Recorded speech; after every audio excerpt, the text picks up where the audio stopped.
নমস্কার সম্মানিত শিক্ষক এবং শিক্ষয়িত্রীগণ, আমি অমিত দাস আমার ইউটিউব চ্যানেলের নতুন কিন্তু খুবই গুরুত্বপূর্ণ আরো একটি ভিডিওতে আপনাদের সবাইকে সুস্বাগতম জানাচ্ছি।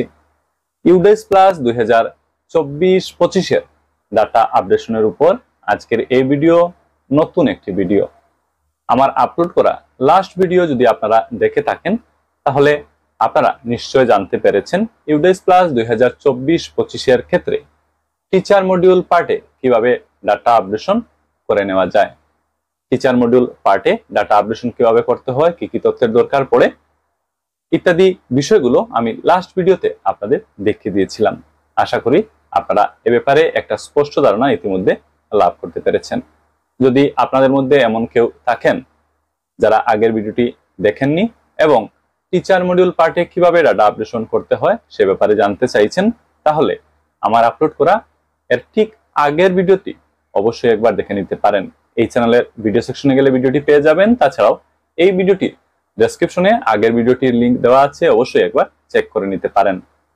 দর্শকগণ, এবার আমরা চলে আসি আজকের এই ভিডিওটির মূল বিষয়বস্তুতে। আজকের এই ভিডিও কিন্তু খুবই গুরুত্বপূর্ণ এবং খুবই ইম্পর্ট্যান্ট একটি ভিডিও হতে যাচ্ছে। তো যদি দেখা যায় কোনো বিদ্যালয়ে এমন কোনো শিক্ষক আছেন যিনি ইতিমধ্যে রিটায়ারমেন্টে চলে গেছেন, অর্থাৎ অবসরে চলে গেছেন, বা যদি দেখা যায় তিনি জব রিজাইন করেছেন, বা এমনও যদি দেখা যায় যে ট্রান্সফার হয়ে অন্যত্র চলে গেছেন বা অন্য বিদ্যালয়ে চলে গেছেন, বা যদি দেখা যায় তিনি এক্সপায়ার করেছেন বা মারা গিয়েছেন, এই ক্ষেত্রে উক্ত শিক্ষকের প্রোফাইলটি কিভাবে ড্রপ বক্সে নিয়ে যাওয়া যাবে এই বিষয়গুলো আজকের এই ভিডিওতে আমি আপনাদের দেখিয়ে দেওয়ার চেষ্টা করব। এই বিষয়টি ইম্পর্টেন্ট এবং অনেক ক্ষেত্রে অনেক বিদ্যালয়ের কাজে লাগতে পারে, তো ভাবলাম একটি ভিডিওর মধ্যে দিয়ে উক্ত বিষয়গুলো আপনাদের দেখিয়ে দিতে চেষ্টা করি। তো আশা করি বুঝতে পেরেছেন আজকের বিষয়বস্তু কি হতে যাচ্ছে। আমি আপনাদের আবারও একটু বলে দিই, বিদ্যালয় পর্যায়ে যদি দেখা যায় যে কোনো শিক্ষক ইতিমধ্যে রিটায়ারমেন্টে চলে গেছেন, বা তিনি জব রিজাইন করেছেন, বা ট্রান্সফার নিয়ে অন্য বিদ্যালয়ে চলে গেছেন, বা এক্সপায়ার করেছেন অর্থাৎ মারা গিয়েছেন, এই ক্ষেত্রে ওই পার্টিকুলার শিক্ষকের যে প্রোফাইল অর্থাৎ টিচার প্রোফাইল, সেই প্রোফাইলটি কিভাবে ড্রপ বক্সে নিয়ে যাওয়া যাবে এই বিষয়গুলো আজকের এই ভিডিওতে আমি আপনাদের দেখিয়ে দিতে চেষ্টা করব। তো আজকের এই ভিডিওটি কিন্তু ইম্পর্টেন্ট হবে, গুরুত্বপূর্ণ হবে সবার জন্য। আশা করছি আজকের এই ভিডিওতে শেষ পর্যন্ত আপনারা সবাই সঙ্গে থাকবেন। চলুন আজকের গুরুত্বপূর্ণ ভিডিওটি আমরা আরম্ভ করি। সম্মানিত শিক্ষক এবং শিক্ষয়িত্রীগণ, আপনারা এখন থেকে স্ক্রিনটি একটু মন দিয়ে দেখবেন। তো শুরুতে কি করতে হবে, শুরুতে ইউডেস প্লাসের অফিসিয়াল ওয়েবসাইটটি খুলে নিতে হবে। আপনারা আপনাদের মোবাইল বা কম্পিউটারে যে কোনো একটি ব্রাউজার খুলে নিয়ে ইউডেস প্লাসের অফিসিয়াল ওয়েবসাইটটি খুলে নেবেন। আমি আপনাদের সুবিধার্থে আজকের এই ভিডিওটির ডেসক্রিপশনে ইউডেস প্লাসের যে অফিসিয়াল ওয়েবসাইট রয়েছে সেটার লিঙ্ক দিয়ে রেখেছি। উক্ত লিঙ্কে ক্লিক করে আপনারা সরাসরি ইউডেস প্লাসের অফিসিয়াল ওয়েবসাইটটি খুলে নিতে পারবেন। অফিসিয়াল ওয়েবসাইট খুলে নেওয়ার পর স্ক্রিনের ডান পাশের উপরের অংশে লক্ষ্য করতে হবে, এখানে অরেঞ্জ কালারের ছোট্ট একটি বক্স পেয়ে যাবেন। দেখবেন লেখা রয়েছে log in for all modules. আপনারা স্ক্রিনে লক্ষ্য করুন, দেখুন লেখা আছে log in for all modules. এই বক্সে ক্লিক করে দিতে হবে। তারপর এভাবে নতুন একটি পেজ খুলে যাবে। এই পেজের বাম পাশের অংশে লক্ষ্য করতে হবে, দেখবেন লেখা আছে টিচার মডিউল। এই দেখুন লেখা আছে টিচার মডিউল। এর ঠিক ডান পাশে লক্ষ্য করুন, ছোট্ট একটি অরেঞ্জ কালারের বক্স দিয়ে দেওয়া আছে, লেখা রয়েছে লগ ইন। এবার এই বক্সে ক্লিক করে দিতে হবে। সঙ্গে সঙ্গে নতুন করে একটি পেজ খুলবে। এই পেজের বাম পাশের অংশে আপনারা লক্ষ্য করবেন, দেখবেন এখানে লগ ইন সেকশন দেওয়া আছে। তো লগ ইন সেকশনে লগ ইন করতে হবে। লগ ইন করার জন্য ইউজার নেম দেখুন লেখা আছে, তার নিচে বক্স দেখতে পাচ্ছেন, এই বক্সে ইউজার নেম বা ইউজার আইডি বসিয়ে দিতে হবে। পরবর্তীতে আছে পাসওয়ার্ড, তার ঠিক নিচে বক্স রয়েছে, এই বক্সে পাসওয়ার্ড বসিয়ে দিতে হবে। নিচে দেখুন রয়েছে ক্যাপচা, এই ক্যাপচাগুলো দেখে দেখে বাম পাশে থাকা বক্সে বসিয়ে দিতে হবে। এবং সবশেষে নিচে লক্ষ্য করুন, এখানে অরেঞ্জ কালারের লগ ইন বাটন দিয়ে দেওয়া হয়েছে, এই লগ ইন বাটনে ক্লিক করে লগ ইন করে নিতে হবে। লগ ইন হয়ে যাওয়ার পর এভাবে একটি পেজ খুলে যাবে। এখানে একটু নিচে লক্ষ্য করবেন, আপনারা আপনাদের ব্লকের নাম পেয়ে যাবেন, নীল রঙের দেখবেন ব্লকের নাম লেখা আছে। এবার এই ব্লকের নামের উপর ক্লিক করে দিতে হবে। তারপর স্কুলের লিস্ট খুলবে। এই লিস্ট থেকে আপনাদেরকে আপনাদের স্কুলটি খুঁজে নিতে হবে। স্কুলের নাম সহজে খুঁজে নেওয়ার জন্য এখানে ডান পাশে লক্ষ্য করুন, সার্চ বক্স দিয়ে দেওয়া হয়েছে। এই সার্চ বক্সে স্কুলের নাম বা স্কুলের ইউডাইস কোড লিখে খুব সহজেই আপনারা আপনাদের স্কুল খুঁজে নিতে পারবেন। স্কুলটিকে খুঁজে নেওয়ার পর আপনারা আপনাদের স্কুলের নামের ঠিক ডান পাশে যদি লক্ষ্য করেন, তাহলে দেখবেন নীল রঙের ছোট্ট একটি বক্স রয়েছে, আর এই বক্সে স্কুলের ইউডাইস কোডটি লেখা রয়েছে। এবার কি করতে হবে, এবার এই ছোট্ট নীল বক্সে ক্লিক করে দিতে হবে। সঙ্গে সঙ্গে স্কুলের ড্যাশবোর্ড খুলে যাবে। স্কুলের ড্যাশবোর্ডে কি রয়েছে একটু আপনাদের দেখে দেই। স্ক্রিনের বাম পাশের উপরের অংশে লক্ষ্য করুন, লেখা আছে স্টাফ সামারি রিপোর্ট। একটু নিচে ডান পাশে দেখুন, লেখা আছে data entry is currently active. নিচে একটি টেবিল আপনারা নিশ্চয়ই দেখতে পাচ্ছেন। এক পাশে লেখা রয়েছে teaching oblique non teaching staff in position, অন্য পাশে লেখা আছে কাউন্ট। এ নম্বরে লেখা আছে রেগুলার টিচিং স্টাফ, তার সংখ্যা ডান পাশে লিখে দেওয়া আছে। বি নম্বরে আছে নন রেগুলার টিচিং স্টাফ, তার সংখ্যাও ডান পাশে লিখে দেওয়া হয়েছে। নিচে লেখা আছে total teaching staff in position A plus B মিলিয়ে কতজন, টোটাল সংখ্যা এখানে ডান পাশে লিখে দেওয়া হয়েছে। এবার টিচিং স্টাফদের লিস্ট খুঁজে বের করতে হবে। লিস্ট পাওয়ার জন্য এই যে টোটাল লেখা আছে, তার পাশে যে সংখ্যা আপনারা দেখতে পাবেন, সেই সংখ্যার উপর ক্লিক করে দিতে হবে। সঙ্গে সঙ্গে টিচার লিস্ট খুলে যাবে।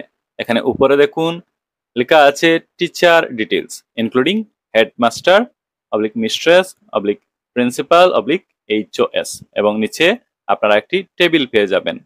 এই টেবিলে উক্ত বিদ্যালয়ে থাকা সকল স্টাফদের নামের তালিকা আপনারা পেয়ে যাবেন। বেসিক্যালি টিচার ডিটেলস এখানে রয়েছে, আপনারা দেখতে পারবেন। এই টেবিলে কি কি আছে একটু আপনাদের দেখে দিই। আছে সিরিয়াল নাম্বার, আছে বেসিক ডিটেলস, প্রতিজন স্টাফের বেসিক ডিটেলস এখানে রয়েছে। তারপর কোয়ালিফিকেশনের ডিটেলস এখানে রয়েছে, রয়েছে আদার ভেরিফাইড স্ট্যাটাস, রয়েছে টাইপ অফ স্টাফের ডিটেলস, আপডেট, এবং সবশেষে স্ট্যাটাস অবলিক অ্যাকশন নামেও কলাম রয়েছে।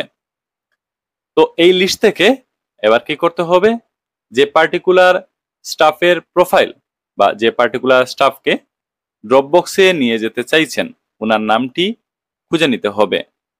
তো এখান থেকে নাম খুঁজে নিতে হবে, এবং নাম পেয়ে যাওয়ার পর ওনার নামের একেবারে ডান পাশে থাকা কলামে চলে আসতে হবে, স্ট্যাটাস অবলিক অ্যাকশন এই কলামে চলে আসতে হবে। এখানে একটি ছোট বক্স আপনারা পেয়ে যাবেন উক্ত স্টাফের নামের এগেইনস্টে। এই দেখুন নীল রঙের ছোট্ট একটি বক্স রয়েছে, লেখা আছে লেফট স্কুল। এবার কি করতে হবে, এবার এই ছোট্ট বক্সে ক্লিক করে দিতে হবে। সঙ্গে সঙ্গে আরো একটি পেজ খুলে যাবে। এই পেজের উপরের অংশে দেখবেন লেখা আছে লেফট স্কুল, এবং নিচে ওই পার্টিকুলার স্টাফের বেসিক কিছু ডিটেলস এখানে আপনারা পেয়ে যাবেন। কি কি ডিটেলস পাবেন আপনাদের বলে দিই।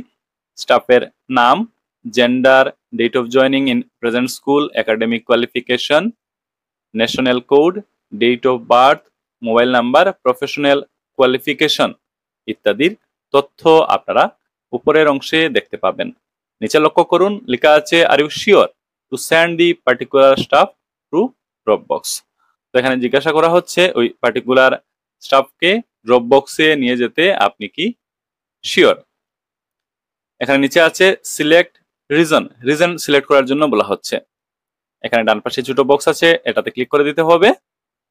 দেখুন অপশনগুলো চলে এসেছে। কি কি অপশন আছে একটু বিস্তারিতভাবে আপনাদের বুঝিয়ে দিই। শুরুতে আছে ডিউ টু রিটায়ারমেন্ট, ওই পার্টিকুলার স্টাফ যদি রিটায়ারমেন্টে গেছেন এবং যার দরুন পার্টিকুলার স্টাফকে আপনারা ড্রপ বক্সে নিয়ে যেতে চাইছেন ওই পার্টিকুলার স্টাফের প্রোফাইল, তাহলে এই অপশন সিলেক্ট করে দেওয়া যাবে।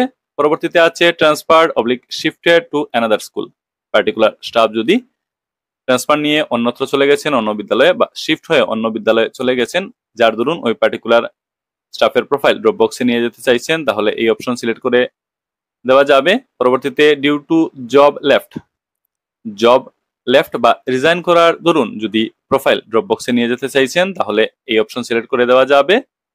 তারপর ডিউ টু ডেথ, এক্সপায়ার হওয়ার কারণে বা মারা যাওয়ার কারণে যদি পার্টিকুলার স্টাফের প্রোফাইল আপনারা ড্রপ বক্সে নিয়ে যেতে চাইছেন, তাহলে এখানে এই অপশনটি দিয়ে দেওয়া হয়েছে। পরবর্তীতে আরো দুইটি অপশন আছে, রংলি ইম্পোর্টেড অবলিক রিস্টোর্ড এবং রয়েছে রংলি ইনসার্টেড অবলিক ডুপ্লিকেট। তো এখান থেকে সঠিক অপশনটি সিলেক্ট করে নিতে হবে। আমি দেখানোর জন্য জাস্ট উপরে থাকা ডিউ টু রিটায়ারমেন্ট এই অপশনটি সিলেক্ট করছি। এখানে দেখুন পরবর্তীতে আছে রিমার্কস, একটি বক্স রয়েছে, এই বক্সে রিমার্কস লিখে দিতে হবে। একটু নিচে আরো একটি অপশন আছে, last date in service school. সার্ভিসের লাস্ট ডেট অর্থাৎ লাস্ট তারিখটি সিলেক্ট করে নেওয়ার জন্য বলা হচ্ছে। এখানে একটি বক্স রয়েছে, এই বক্সে ক্লিক করলে ক্যালেন্ডার খুলবে। দেখুন ক্যালেন্ডার খুলে গেল। এই ক্যালেন্ডার থেকে last date in service school, এখান থেকে সঠিক তারিখটি সিলেক্ট করে দিতে হবে। তো উপরে যে তথ্যগুলো চাওয়া হয়েছে সেই তথ্যগুলো সঠিকভাবে বসিয়ে দেওয়ার পর নিচে আপনারা পাবেন দুটি বক্স আছে। এর মধ্যে ডান পাশে দেখবেন লাল রঙের একটি বক্স আছে, লেখা আছে লেফট স্কুল। তো উপরে তথ্যগুলো সঠিকভাবে পূরণ করে দেওয়ার পর এবার লেফট স্কুল এই বক্সে ক্লিক করে দিতে হবে। এই বক্সে ক্লিক করে দিলে ওই পার্টিকুলার স্টাফের প্রোফাইল ড্রপ বক্সে চলে যাবে। তো এইভাবে পার্টিকুলার স্টাফের প্রোফাইল ড্রপ বক্সে নিয়ে যাওয়া যাবে। তো সম্মানিত শিক্ষক এবং শিক্ষয়িত্রীগণ, আমরা আজকের এই ভিডিওটির একেবারে শেষ পর্যায়ে এসে পৌঁছে গেছি। আজকের এই ভিডিওটির মধ্য দিয়ে আমি আপনাদের দেখিয়ে দিলাম বিদ্যালয় পর্যায়ে কোনো শিক্ষক যদি রিটায়ারমেন্টে চলে গেছেন বা তিনি জব রিজাইন করেছেন বা ট্রান্সফার নিয়ে অন্য বিদ্যালয়ে চলে গেছেন বা যদি তিনি এক্সপায়ার করেছেন, সেই ক্ষেত্রে উক্ত শিক্ষকের প্রোফাইল কিভাবে আমরা ড্রপ বক্সে নিয়ে যেতে পারবো প্রয়োজন অনুসারে। তো আশা করি আজকের এই ভিডিও দেখার পর উক্ত বিষয়গুলো নিয়ে আপনারা একটা স্পষ্ট এবং বিস্তারিত ধারণা লাভ করতে পেরেছেন। তো এই ভিডিও আর বেশি আমরা লম্বা করছি না। ভিডিওটি দেখা হয়ে গেলে এই ভিডিওটি আপনারা আপনাদের সহকর্মী সবার সাথে অবশ্যই কিন্তু শেয়ার করবেন এবং এই বিষয়গুলো জানিয়ে দিতে সহযোগিতা করবেন। আজকের এই ভিডিও এখানেই আমরা শেষ করছি। Thank you for watching this video. Subscribe this channel and remain connected. কথা হবে পরের ভিডিওতে। ধন্যবাদ।